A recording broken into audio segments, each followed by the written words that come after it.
Hey you!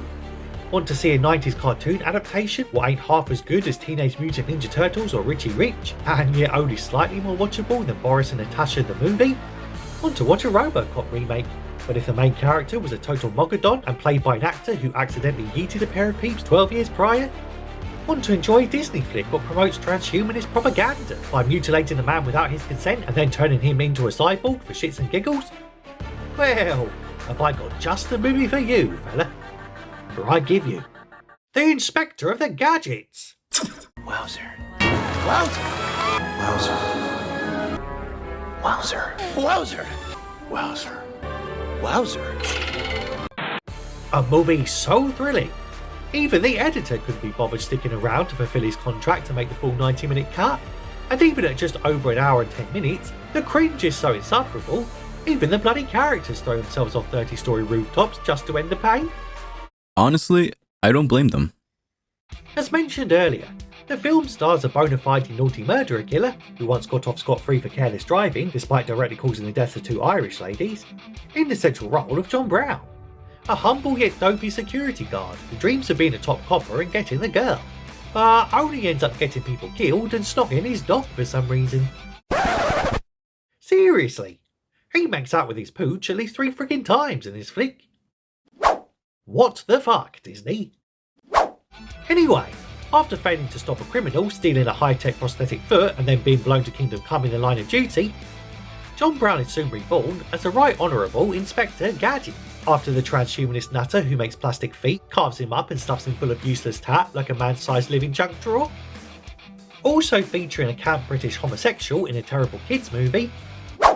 And no, not that camp British homosexual in a terrible kids movie.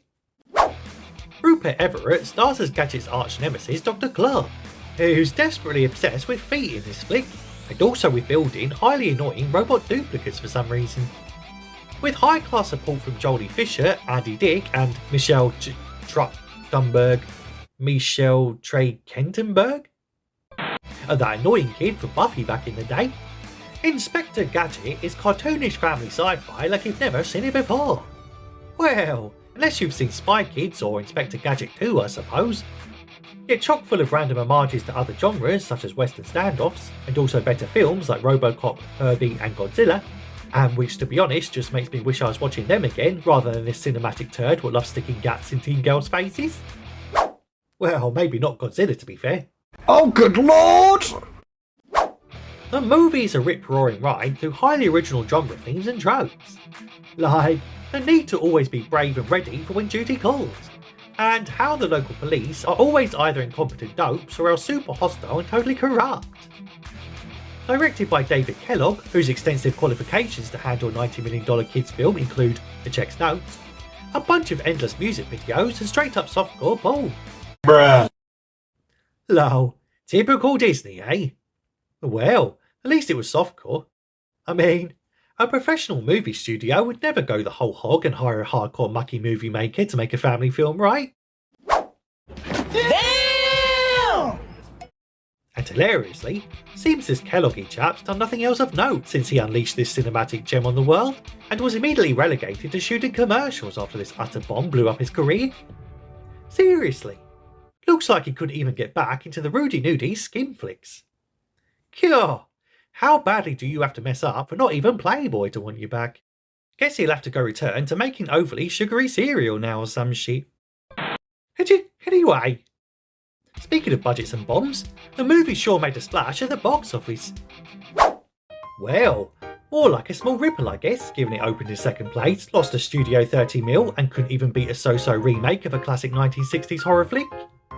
Which is sad, because the movie does attempt to ask deep philosophical questions about human nature. Like, should we really save lives at all costs if it means transforming them into unrecognisable inhuman freaks of nature? Or should we really keep rewarding failure by giving out instant promotions and fancy new cars to inept security guards who fail to secure sweet FA? Ultimately, The Inspector of Gadget is a movie that's become a rather guilty pleasure for me over the years. And whilst it's clearly influenced by a whole range of better films, it's still a decent watch I guess, if you're up for a bit of nostalgia or also just had a recent knock to the head. Though I do just want to take a minute to mention here how even more degenerate Disney went with this film. because for the House of Mouse, seems it just wasn't enough to hire a purveyor of saucy erotica to oversee the family-oriented production, and which included a cast for the minors.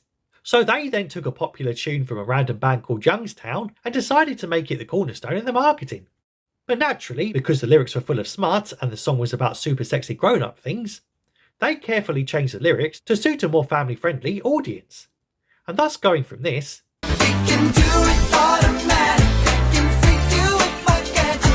to the far more appropriate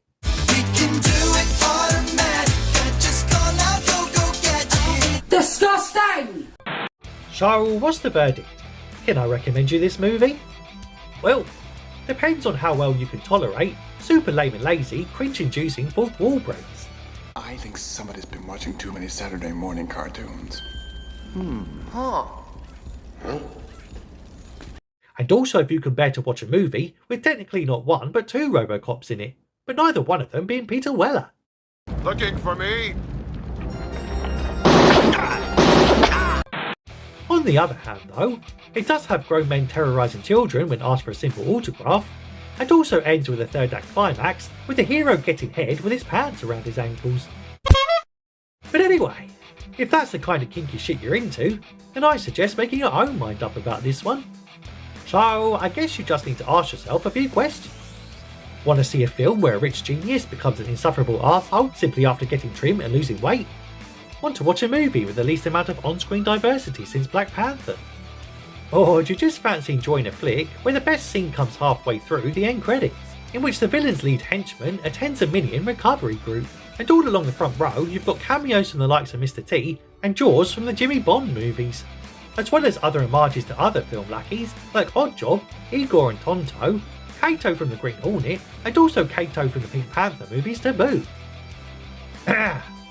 Well, if so, then Inspector Gadget, my friend, is the movie for you.